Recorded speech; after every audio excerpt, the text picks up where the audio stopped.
mabuhay! O, Ay, ay. bandel ang ating gulay, mga sis. Alam nyo ba, magkano to? 50 rupees. Hoy, sagutin mo. 50 divided by 5. 50 बस डिवाइड 5 कितने होगी Asan जी cellphone mo? Dali! 5 At saka itong coriander leaves, 50 divided by 50 din siya, mga sis. Kaya, dito, porga sa gulay pag ganito season. 50 divided by 5 ओ yun 5 sa 10 peso. रुपये 10 पीसो 10 pesos 10 peso. oh So, slice natin to na maliliit. Meron akong manok na piniprito kasama nito. ano kasama ano prito Manok. ano klase manok luto mo curry luto mo fried luto mo Hindi ako magluto ng katulad din na parang lugaw. Nilulugaw niya yung gulay. Ako, kunti lang prito. Sila dito, hindi sila kumakain ng mga gulay na anong luto. Inaano nila, nilulugaw ang gulay. Ayaw ko yung parang nawawala ng vitamins.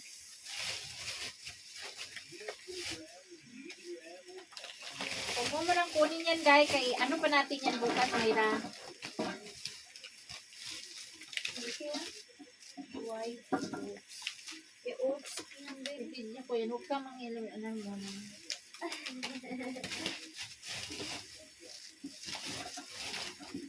दवाई vital Masarap to, क्या mga कहना तू sis. Tapos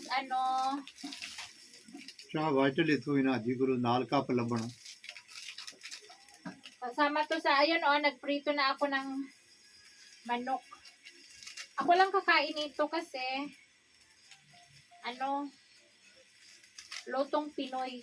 Pag lotong Pakistan, inano nila, nilulugaw. Niluluto nila ng mga 2 to 3 hours.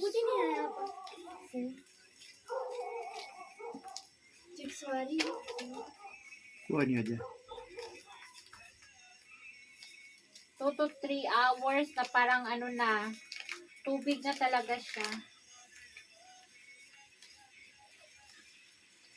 So mga sis, meron akong sasabihin sa inyo while I'm cooking sa napakaraming gulay.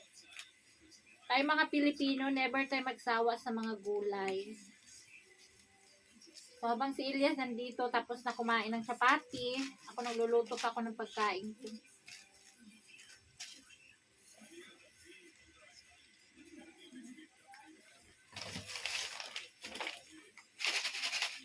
Ajawag ka na, bukas din. वैसे ही हम दिन क्या ये चीज Ang gabi ko yan, pag nagugutom ako ng alas 12, tumatayo ako pag kinakain ako yan, kinakain ko Mayra. Walang ibang kainin. Tanungin natin si Elias kung anong ibig sabihin ng aking panaginip. Anong ibig sabihin sa inyo pag pag ikaw nag-dream ng snake, tapos kinagat ka marami dito, sa baba, dito. I don't know, we didn't think about that. Ano ibig sabihin? Don't know, we don't know all this again. Mga sis, alam ko na may alam kayo comment sa atin mga Pilipino, may mga kasabihan tayo, di ba?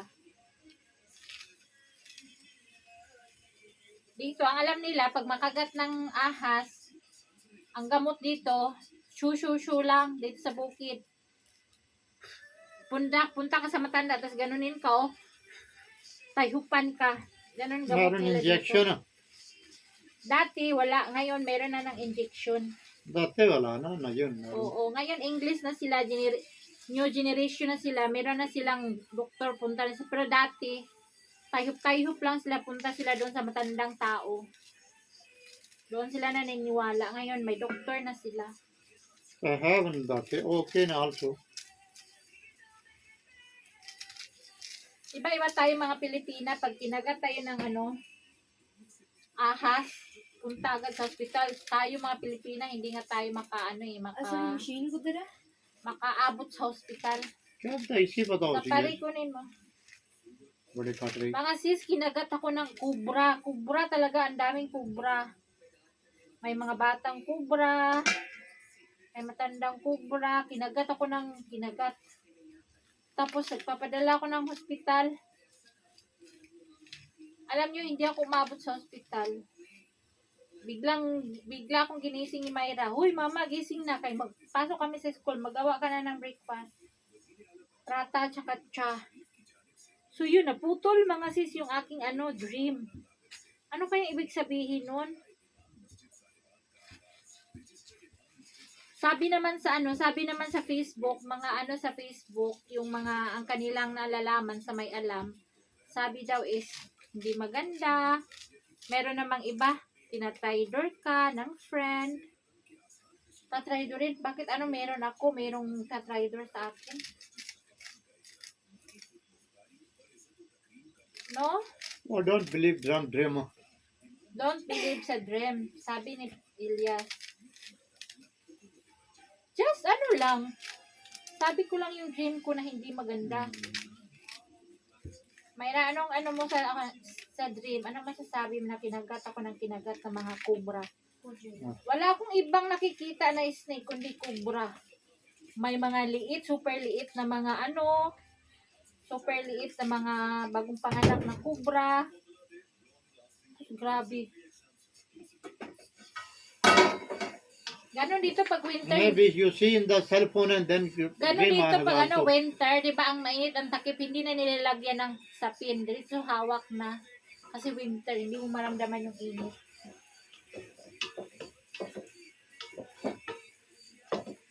Dito kapag winter ay kapag summer, nagluluto ako dito, sobrang tulo yung pawis ko.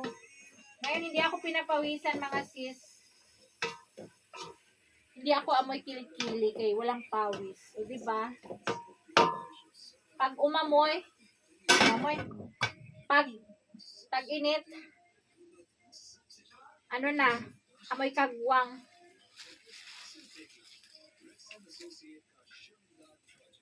So yun mga sis, ano ang opinion nyo sa aking dream? Comment or message me sa mga naka-experience.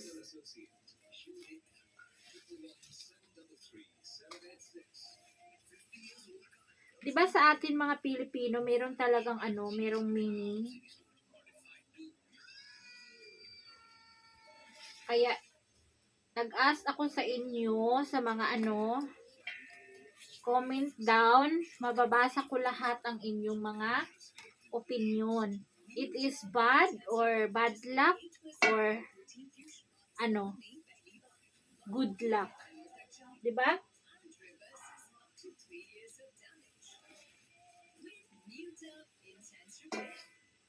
Kasi according sa Facebook, ang mga comments, according sa mga nakakatanda, meron daw mag-traitor sa'yo, ganyan, meron daw. Gusto ko makuha yung specific meaning talaga.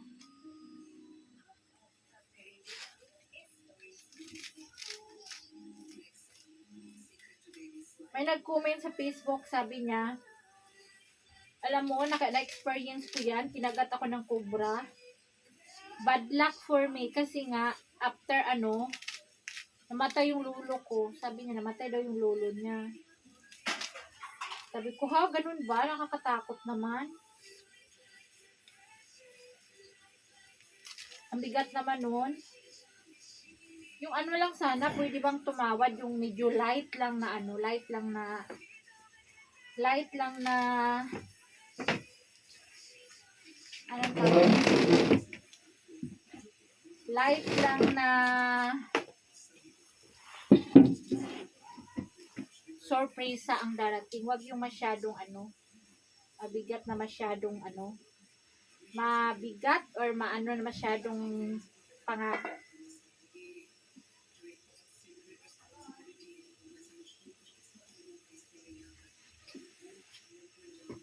Ito pa niya. No, just kaya. क्या बिल्कुल तो था Basa? इसने मसाला पीने देना वो Hindi sabon. ये मसाला उसने पीना ना So, ngayon nandito na tayo sa इसने तो ating मसाला पीने दे coriander leaves. Sato. Isang tali. Mayroon akong tanim dito, pero yung amin kasi, marami kaming gumagamit dito.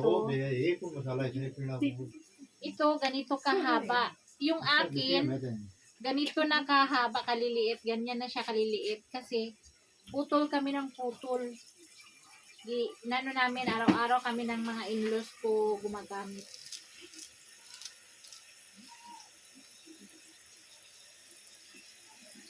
Snake sea. Snake sea, snake sea now.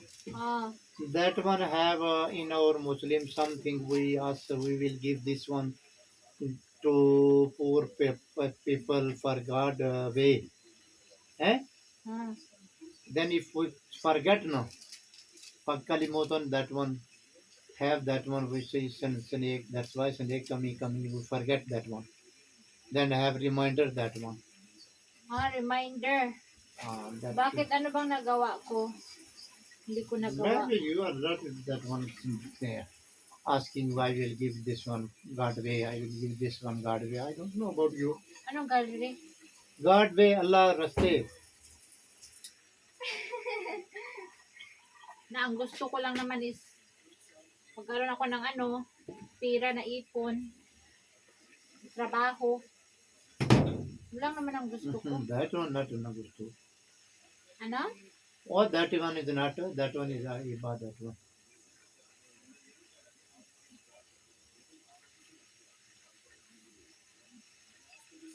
Ang New Year's resolution ko is this 2026. Makaipon ng pera, magtrabaho. Yun.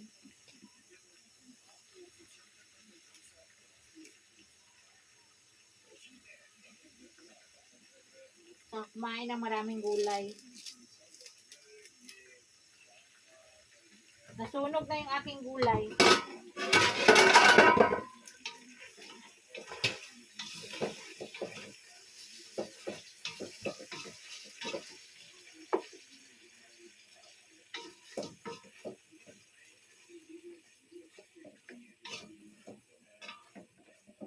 Nasunog na yung aking manok.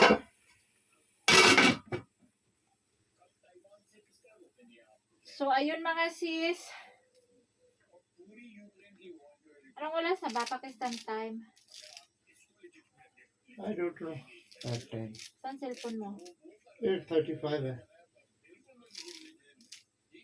8:35. Yung iba nagtikungkong na sa lamig. Yung isa nakaharap sa aming electric heater na portable. Yung maliit lang. Para sa kamay. Pag bagong hugas ng plato, doon maganyan.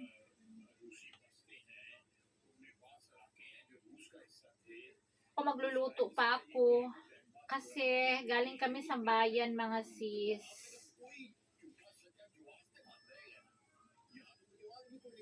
Not good too much taniya hoy. Marami man yung sago. Sag okay marami. Bakit? Ano ibig sabihin pag maraming kain ng tanya? Thandi ho jase na. Kalukuhan.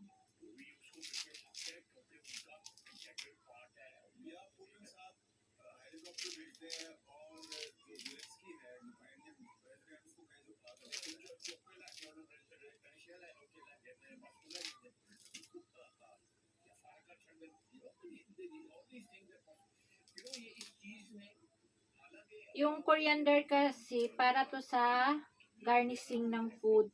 Garnishing ng food. Yung pang pang pabango ng pagkain. Pawala ng mga lansa. Rende bas kar. Ang dami naman ang gawa ko. Huwag kang ako na makakain. Hindi ka na makakain nito.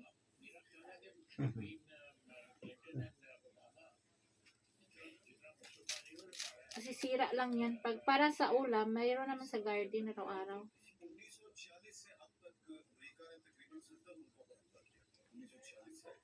Yung kuryente namin, minsan mataas, minsan mababa. Kaya nag-off yung mga ilaw.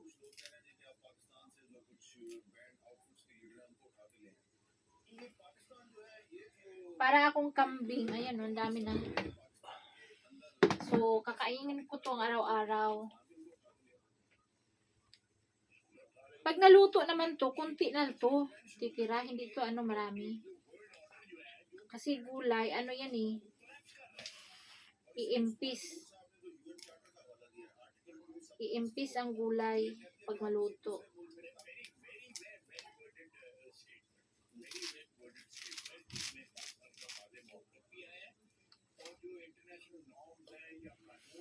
So, yun mga sis, ano ang opinion nyo doon sa kinagat ako ng maraming kubra na ahas? Kubra talaga ha, kubra. Walang iba kundi kubra. Hindi ako na ng hospital, hindi ako nakaabot ng hospital. Ginising ako ni Mayra.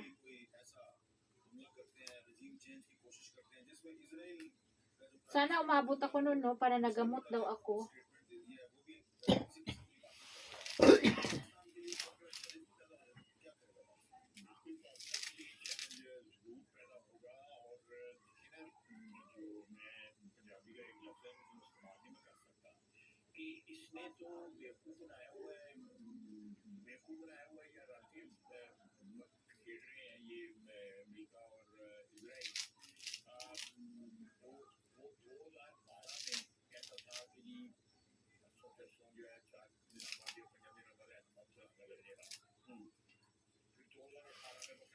So, ito muna. Magbabay muna ako mga sisi. Luto na tayo. Kain pa ako. Ito yung ating lutuin. See you tomorrow sa ating kainan. Comment please guys. Bigyan nyo akong idea sa aking masama ba na panaginip or magandang panaginip. Diba? Thank you for watching. Salamat. God bless everybody. Bye!